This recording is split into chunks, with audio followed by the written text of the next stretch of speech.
Question 12, find equations of altitudes of the triangle whose vertices are A B C.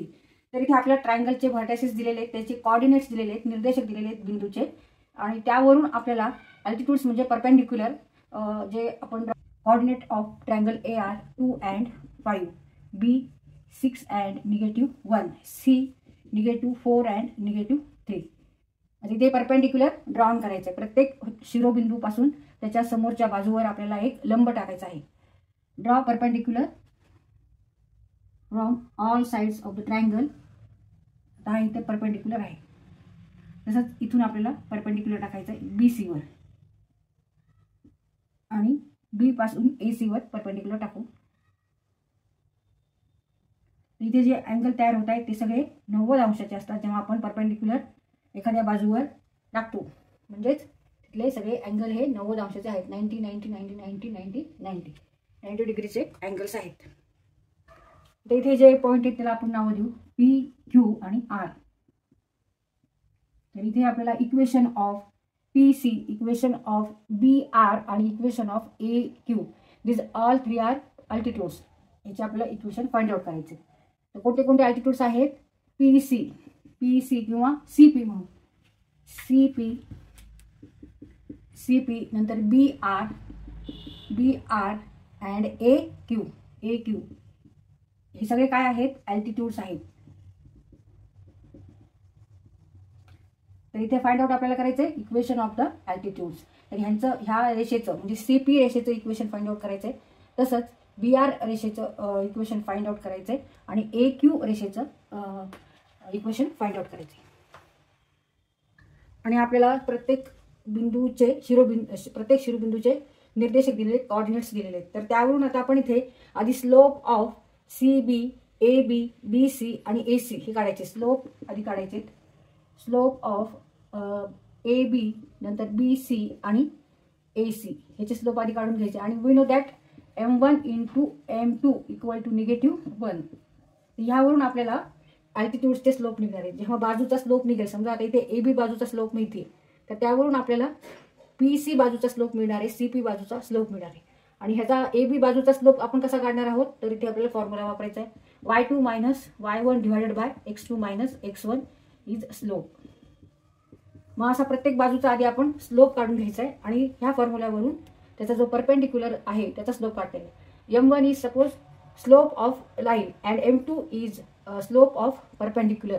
मग परपेंडिक्युलरचा slope आणि लाईनचा slope = -1. हा formula आहे, हा आपल्याला माहिती हवा. जर आपल्याला m1 माहिती आहे तर त्यावरून आपण m2 काढू शकतो. तर ह्या फॉर्म्युल्यात आपण m1 ची व्हॅल्यू ठेवायची, ह्या स्लोपची, रेषेच्या स्लोपची, लाईनच्या स्लोपची व्हॅल्यू ठेवून आपण m2 काढू शकतो. मग जेव्हा आपल्याला स्लोप माहिती आहे आणि त्या रेषेवरचा एक कोऑर्डिनेट्स माहिती आहे, आता समजा आपल्याला इथे पी सीचा किंवा जर स्लोप माहिती आहे, तर स्लोप माहिती आहे आणि एक कोऑर्डिनेट सीचे आपल्याला कोऑर्डिनेट्स माहिती आहे, त्यावरून आपण ह्या अल्टिट्यूडचं इक्वेशन काढू शकतो. तिथे आपल्याला फॉर्म्युला वापरायचा y - y1 = m × x - x1, where m is slope of the altitude and x1 and y1 are coordinates of the point C. ह्यावरून आपल्याला तिन्ही इक्वेशन मिळणार आहेत. तर आता आपण सॉल्व करू.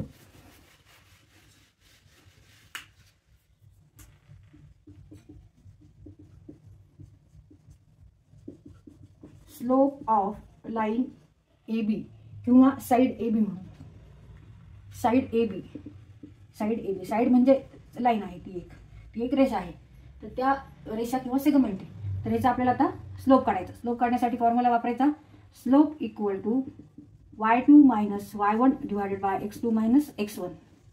हा फॉर्म्युला वापरायचा. मग आता y2 y1 काय आहेत? तर ह्यांचे कोऑर्डिनेट्स आहेत. समजा ए चे कोऑर्डिनेट्स आहेत 2 5 आणि बी चे कोऑर्डिनेट्स आहेत 6 आणि -1. मग take here x1 = 2 and y1 = 5, किंवा x1 6 घेतलं तरी चालेल आणि x2 2 घेतलं तरी चालेल. पण आपण इथे आता x1 y1 हे घेतले. x2 = 6 and y2 = -1. तर आता हे फॉर्म्युल्यात आपण ठेवून स्लोप काढू रेषेचा. स्लोप = y2 - y1 म्हणजे -1 - 5 divided by x2 - x1 means 6 - 2 means -6 divided by 4 means 3 divided by 2. -5 - 1 -6. 6 - 2 4. 2 3 6 and 2 2 4. Therefore, slope of the line AB is negative 3 upon 2. Slope of the line is negative 3 upon 2. आता यावरून आपल्याला slope of the PC निघणार आहे. PC or CP is a perpendicular on side किंवा altitude म्हणून किंवा segment म्हणून. Segment CP is perpendicular on AB, side AB. Side AB. Therefore, slope of CP हा काय असणार आहे? तर इथे फॉर्म्युला वापरायचा m1 × m2 = -1. तिथे आपण m1 घेणार आहोत -3/2. मग इथे आपल्याला m1 ची व्हॅल्यू ठेवायची आणि m2 काढायचं आहे. Therefore, -3/2 × m2 = -1. Therefore, m2 = -1 × 2/-2/3 means 2/3. Negative become positive. m2 is 2/3 means slope of CP is what? 2/3. म्हणजे ते साइन पण चेंज झाली आणि जे डिनॉमिनेटर आहे ते न्यूमरेटरला आहे आणि जे न्यूमरेटर आहे तो डिनॉमिनेटरला. अंशाचा नंबर छेदाचा नंबर अंशाला गेला आणि अंशाचा नंबर छेदाला गेला आणि साइन बदलली, चिन्ह बदललं. 2/3. Slope of CP is 2/3. जेव्हा एखाद्या रेषेचा स्लोप माहिती आणि एका पॉइंटचे कोऑर्डिनेट्स माहिती, त्यावरून आपण त्या रेषेचं, त्या साइडचं, त्या सेगमेंटचं इक्वेशन काढू शकतो. फॉर्म्युला कोणता आहे? y minus y1 equal to m into x minus x1. Here m, take here m equal to 2/3. आपल्याला CP, ह्या CP रेषेचं हा जो लंब आहे त्याचं आपल्याला इक्वेशन काढायचं आहे. तर ह्याचा स्लोप माहित झाला आपल्याला 2/3 आणि coordinates of one point is that is -4 and -3 and C is -4 and -3. Therefore, take here x1 equal to -4 and y1 equal to -3 and put this in this formula. Y minus y1 is -3 equal to slope is 2/3. X minus x1 is -4. Negative become positive. Y plus 3, 2/3. Negative become positive. X plus 4. तर हे equation आहे या परपेंडिक्युलरचं, ह्या altitude. ह्याला आपण simplify करू. आता simplify करायचं म्हणजे काय? इथे आपण 3 ने ह्याला मल्टिप्लाय करू आणि सगळ्या व्हॅल्यू इकडे LHS ला घेऊ. आता ते क्रॉस मल्टिप्लिकेशन घ्यायचं. 3 × y plus 3 × 2 × x plus 4. Therefore, 3y plus 9 equal to 2x plus 8. 3 × y 3y, 3 × 3 9 plus 9, 2 × x 2x, 2 × 4 8. आता इथे आपण ह्या टर्म LHS ला नेण्याच्या ऐवजी आपण ह्या टर्म RHS ला नेऊ, म्हणजे अजून सोपं होईल. मग 2x plus 8. मग आता इथे साइन सगळ्या बदलावं लागतील. -3y minus 9 equal to 0. मग 2x आधी -3y लिहू, रिअरेंज करायच्या terms. 8 minus 9 means -1 equal to 0. And this is the equation of altitude CP. 2x minus 3y minus 1 equal to 0 is the equation of CP. Is equation of altitude CP. तर एका परपेंडिक्युलरचं, एका अल्टिट्यूडचं equation निघालं. आता तसंच आपल्याला इथे BR आणि AQ ह्यांचे इक्वेशन्स काढायचे, त्याच पद्धतीने काढायचे आहे. आता इथे आपल्याला इक्वेशन ऑफ अल्टिट्यूड BRचं काढायचे. इक्वेशन ऑफ अल्टिट्यूड BR काढण्यासाठी आपल्याला आधी काय करावं लागेल? तर आधी आपल्याला ह्याचा स्लोप काढावा लागेल. BR किंवा RB चा स्लोप काढावा लागेल. मग स्लोप काढण्यासाठी इथे आपल्याला परत ह्या रेषेचा आधी स्लोप काढावा लागेल, साइड AC चा. Slope of side AC. मग आता A चे कोऑर्डिनेट आणि C चे कोऑर्डिनेट घ्यायचं आहे. फॉर्म्युला तोच वापरायचा आहे. Slope equal to y2 minus y1 divided by x2 minus x1. A चे कोऑर्डिनेट्स आहे 2 आणि 5 इक्वल टू x1 आणि y1 घेऊ आणि B चे C चे कोऑर्डिनेट्स आहेत, C चे कोऑर्डिनेट -4 and -3 x2, y2 असे घेऊ. मग x1 is 2, y1 is 5, x2 is -4, y2 is -3. Formula ठेवायचे. y2 minus y1, -3 minus 5, x2 minus x1, -4 minus 2 means -8 divided by -6. Negative become here positive. 2 4 जा 8 and 2 3 जा 6. बे चौक 8 आणि बे त्रिक 6. Therefore slope of the AC is AC म्हणजे ह्या रेषेचा स्लोप आहे 4/3. आता त्यावरून आपल्याला स्लोप काढायचा आहे BR चा. Therefore slope of साइड किंवा सेगमेंट किंवा इक्वल टू, तर इथे आपल्याला काय करायचं आहे, जो डिनॉमिनेटरला आहे तो न्यूमरेटरला द्यायचा आहे नंबर, न्यूमरेटरचा डिनॉमिनेटरला, आणि साइन बदलायची. इथे प्लस आहे minus 3/4. Slope of side BR is negative 3/4. मग आता आपल्याला जर साईडचा स्लोप माहिती आहे आणि एक पॉईंट माहिती आहे, बीचे कॉर्डिनेट्स माहिती आहेत. बीचे कॉर्डिनेट्स आहेत 6 आणि -1.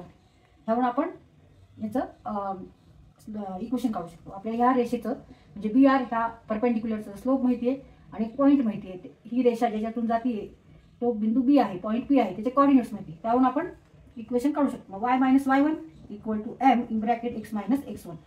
हा फॉर्म्युला वापरायचा इक्वेशन काढण्यासाठी.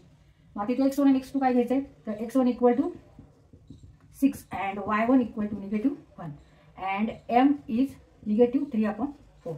या सगळ्या व्हॅल्यू ह्याच्यामध्ये ठेवायच्यात आपल्याला. y - y1 is -1 and slope is -3/4. x - x1 is 6. मग आता इथे निगेटिव्ह बिकम पॉझिटिव्ह, म्हणजे y + 1 -3/4 x - 6. Take here cross multiplication. 4 नी ह्याला मल्टिप्लाय करायचं आहे. 4 × y + 1 = -3 x - 6. 4 × y 4y plus 4 × 1 4 -3 × x -3x. Negative become positive. आपण मल्टिप्लिकेशन करतोय. Multiplication of 2 negative number is positive number. Plus 18 साहित्रिक 18 3 6 जा 18. मग आता ह्या सगळ्या टर्म आपण RHS ला घेऊ. देअरफॉर -3x किंवा ह्या टर्म LHS ला घेऊ. ह्या टर्म LHS ला घेऊ. 3x -18 + 4y + 4 = 0. मध्ये तरी अरेंज करू. 3x + 4y आधी घेऊ आणि -80 आणि +4 means -14. -14 = 0. And this is the equation of side or segment BR. So altitude perpendicular BR. This is equation of altitude BR.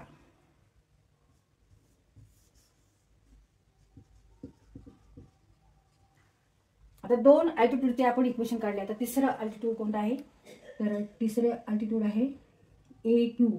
AQ हा जो परपेंडिक्युलर आहे याचा आपल्याला इक्वेशन काढायचं आहे. मग ह्याचा स्लोप काढण्यासाठी आधी आपल्याला ह्या रेषेचा स्लोप काढायचा आहे. ह्या रेषेच्या स्लोप वरून आपल्याला याचं इक्वेशन काढता येईल.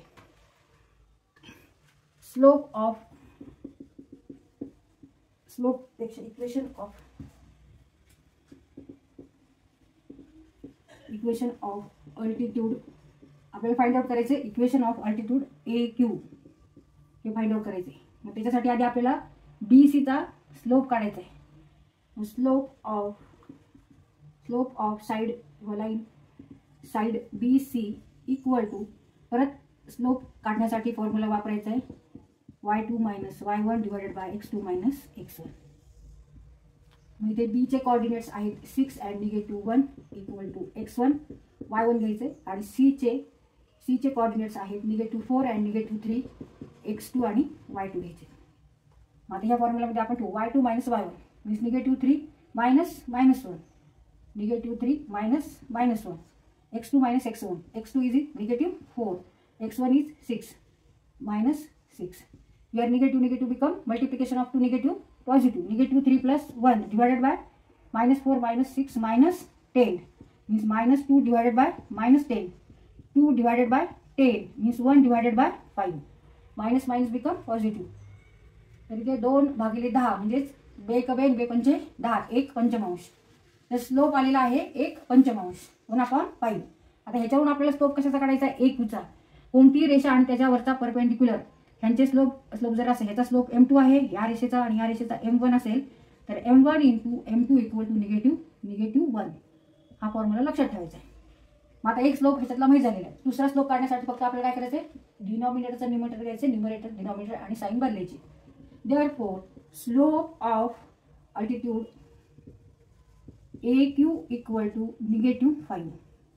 डिनॉमिनेटर आहे तो न्यूमरेटरला घेतला, न्यूमरेटर आहे तो डिनॉमिनेटरला घेतला आणि साईन बदलली. इथे पॉझिटिव्ह आहे, इथे निगेटिव्ह घेतला.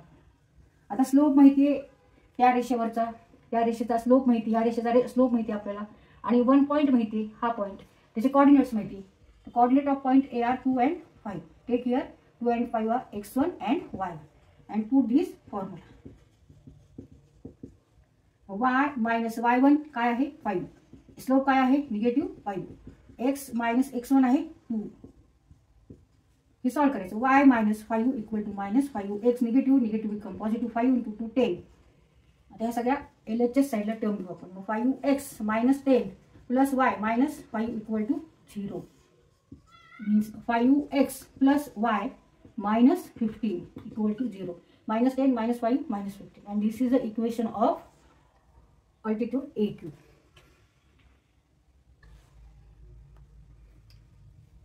तर याप्रमाणे आपण तिन्ही अल्टिट्यूडचे इक्वेशन काढलेले. 5x plus y minus 15 equal to 0. नंतर 3x plus 4y minus 14 equal to 0. And 2x minus 3y minus 1 equal to 0. Answer 5x plus y minus 15 equal to 0. 3x plus 4y minus 14 equal to 0. 2x minus 3y minus 1 equal to 0.